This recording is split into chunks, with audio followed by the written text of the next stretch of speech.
Natsuno Taizai, les gens, il est juste magistral. Nakaba Sensei, tu prouves encore une fois pourquoi tu es en deuxième place dans le niveau des ventes au Japon des mangas. Si la première place, la place est occupée par Oda, ce qui est normal avec One Piece, en général la deuxième place est le vrai premier, parce que One Piece il sera toujours premier. Donc le deuxième, c'est quoi? C'est Nanatsu no Taizai avec plus de 10 millions de ventes. Bon, c'était début novembre, enfin donc on va dire courant octobre, c'était déjà fiché quoi, 10 millions de ventes, un truc comme ça. Maintenant avec le dernier chapitre, on voit qu'ils sont déjà quasiment 18 millions, un truc comme ça. C'est énorme. C'est juste énorme. Excusez-moi, mais... Bon, Nanatsu no Taizai, je crois, a connu peut-être plus de parutions de tomes durant l'année. Mais il n'empêche, qu'avec ce chapitre, franchement, on a pris une claque dans la gueule. Moi, j'ai pris une claque dans la gueule du début à la fin. Bon, enfin, du début à la fin, surtout la fin.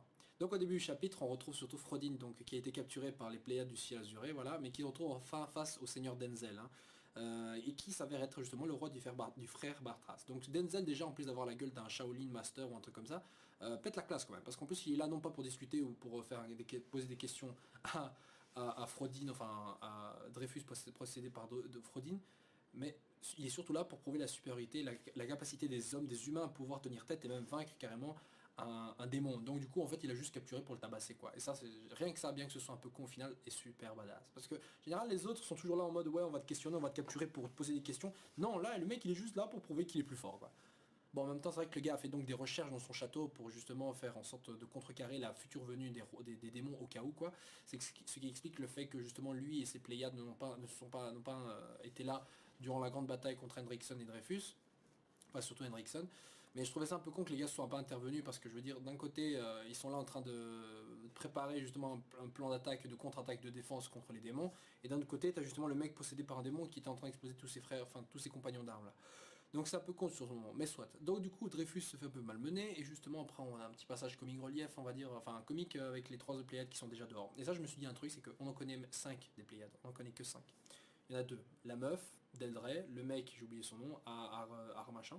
Le troisième, c'est le petit moustachu dont j'ai encore oublié, Waizio, je sais pas quoi, je sais pas comment ça se prononce, mais le petit moustachu musclé. On a Death Pierce, c'est-à-dire le mec avec les cheveux longs et la moustache là. Et on a le cinquième, c'est Dagot, ou Daggett, je sais plus, je crois que c'était Dagot. C'est le mec qui s'est fait tabasser par Meliodas et qui voulait faire le malin, mais qui s'est fait vite exploser. Ce qui fait 5. Et cet ordre de chevalier est composé de 6 membres, si j'ai bien compris, 6 membres. Sachant que Denzel ne compte pas pour l'un d'eux, je crois. Donc du coup, on ne connaît pas le dernier. Mais soit.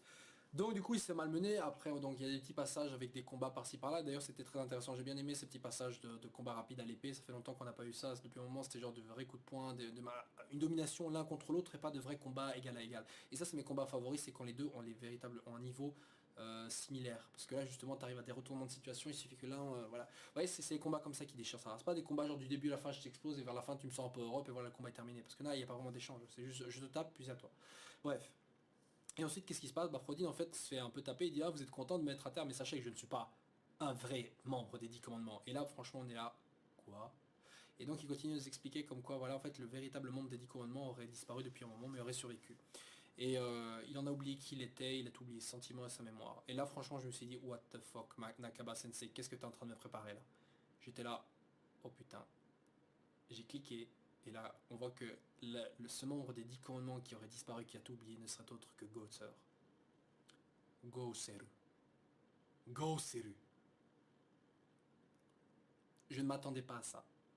Je vous aurais bien fait une réaction là, je vous jure, mais le problème c'est que j'avais déjà lu le chapitre. Je pouvais pas tenir. J'ai lu le chapitre de Natsuno Taizai, puis après avoir lu celui de Fairy Tail, franchement j'étais trop excité, et donc du coup je me suis lancé direct sur Taizai, donc je peux pas faire de live reaction.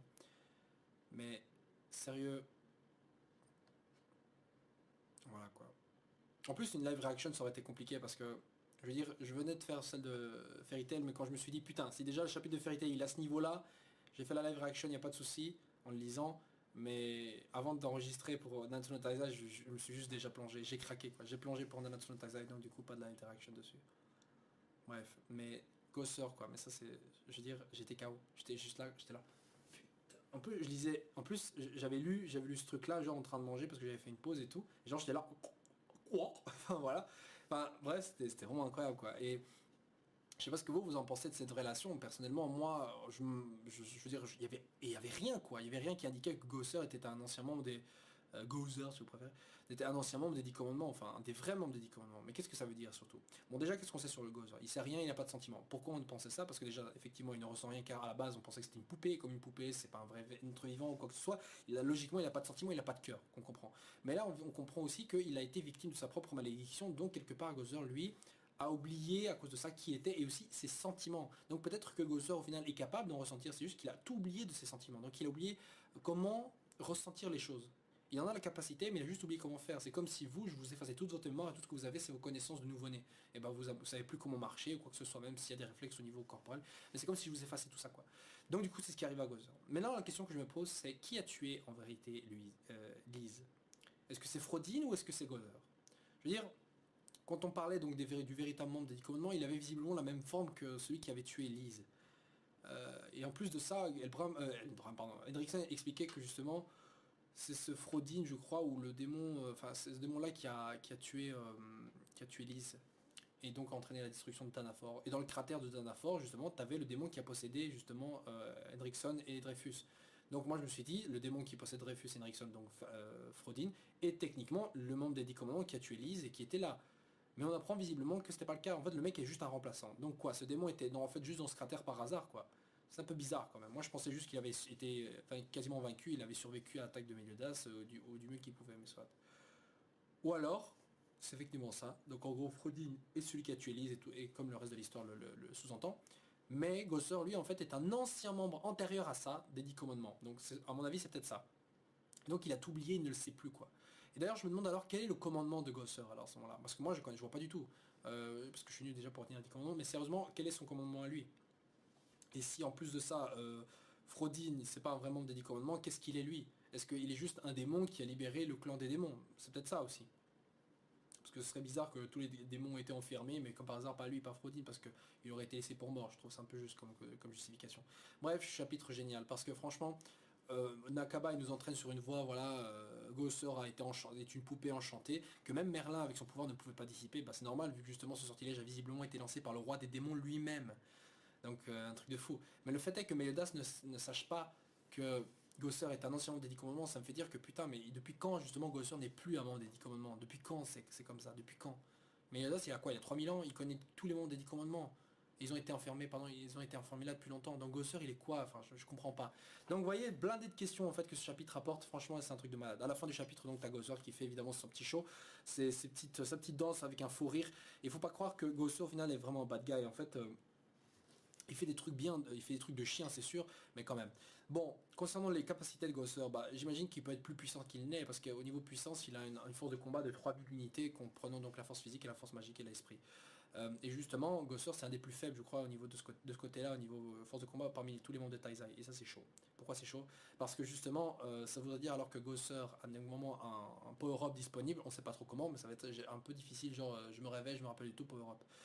Mais le fait est que je me disais au final que tous les membres des Seven Deadly Sins allaient rester potes ou quoi, mais apprendre que Gozer soit un vrai démon, ça va relancer les dés. Ça va permettre surtout le combat de plus de Taizai entre eux. Je crois que tous les Taizai ont combattu un ou deux autres Taizai, je crois. Mais surtout le lien entre Merlin et Gozer. On ne sait pas trop comment ils se sont rencontrés ni comment ils sont arrivés. C'est les deux derniers d'ailleurs, avec Escanor, dont on ne sait pas encore comment ils sont arrivés dans... Enfin, les Meliodas, mais bon, ça on va le découvrir bientôt. Enfin, peu à peu ou tout à la fin. Mais en dehors de Meliodas, c'est les trois. Donc Escanor, mais surtout Gozer, Merlin, dont on ne connaît pas l'histoire, le Gaiden là. Et je me dis, est-ce que Merlin est au courant que Gozer est un ancien membre des 10 commandements? Franchement, je me demande. Il y a moyen que oui, parce qu'on sait bien que le péché de Merlin, c'est la gourmandise, enfin, voilà, et du coup, la meuf, elle adore justement... c'est quoi que je veux dire? Oui, elle adore... enfin la gourmandise, enfin c'est le gloutonie quoi, enfin soit. Mais elle adore en gros tout découvrir, tout avoir un exemplaire de toutes les choses pour les étudier, etc. Et c'est ça qu'il y a ici justement, c'est ça qui se passe. Putain, moi je suis là quoi, moi je suis là en mode, attends, je suis crevé. Excusez-moi, non, parce que j'ai lu ce chapitre alors que je suis déjà fatigué, mais il le faut. Excellent chapitre, donc moi je donne un 9 sur 10 personnellement. Qu'est-ce que selon vous il va se passer? Qu'est-ce qu'on verra? Qui va affronter Gozer? Comment va réagir Meliodas? Comment va réagir Merlin? Est-ce que Merlin est au courant? Est-ce que le roi des démons, voilà, quel est le commandement de Gozer? Finalement King qui est très suspicieux par rapport justement Meliodas va vite comprendre, j'ai l'impression, enfin on va découvrir tôt ou tard que Gozer est aussi un vrai démon, mais qu'il a oublié. Alors qu'en plus déjà Gozer n'est pas dans le cœur de King, mais en même temps depuis le début, Gozer c'est je crois le troisième personnage qui a le plus de votes dans le dernier dans les derniers vote pool et tout. C'est le gars qui a le dernier truc. Mais il faut aussi savoir que Gossard, depuis le début, c'est un peu le personnage un peu outsider. Même Merlin, il a des petites affinités et tout par-ci par-là avec Escanor par exemple. Mais Gossard, lui, les gens n'arrivent pas trop à le saisir depuis le début. Je crois que c'est la raison pour laquelle... cette raison-ci est une bonne raison. Je sais pas pourquoi d'ailleurs les gens aiment tellement Gossard. C'est vrai qu'il a un petit côté, voilà, ça c'est drôle parfois de le voir agir. Mais je sais pas, il y a un truc qui est toujours... il est un peu en dehors des choses, vous voyez. Et je crois que justement l'auteur peut-être a joué sur ça. Peut-être justement l'auteur, ouais, comme j'ai dit, a joué sur ça et lui essaie de redonner une dynamique à ce personnage qui justement n'arrive pas tellement à en trouver au final, malgré le fait qu'il arrive à plaire aux personnes.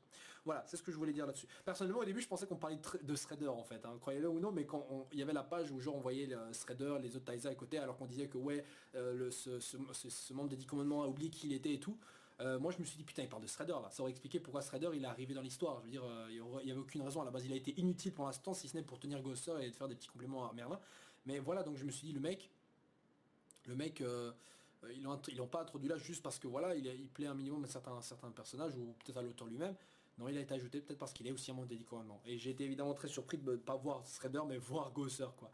Un des 7 Taisa est carrément un des grands méchants de l'histoire. Voilà, c'est juste une claque monumentale que j'ai eu dans la gueule donc en lisant ce chapitre. Bref, sur ce les gens, je retrouve donc j'espère la semaine prochaine si mon déménagement et ma connexion internet, enfin si mon déménagement se déroule bien, ma connexion internet donc revient. Je vais aller dormir parce que je suis un peu fatigué, mais ce chapitre m'avait bien réveillé, croyez-le ou non, quand je l'ai lu. Voilà, sur ce les gens, je vous laisse et passez une agréable semaine. Dites-moi vos commentaires et vos idées sur ce chapitre. Voilà, ciao ciao.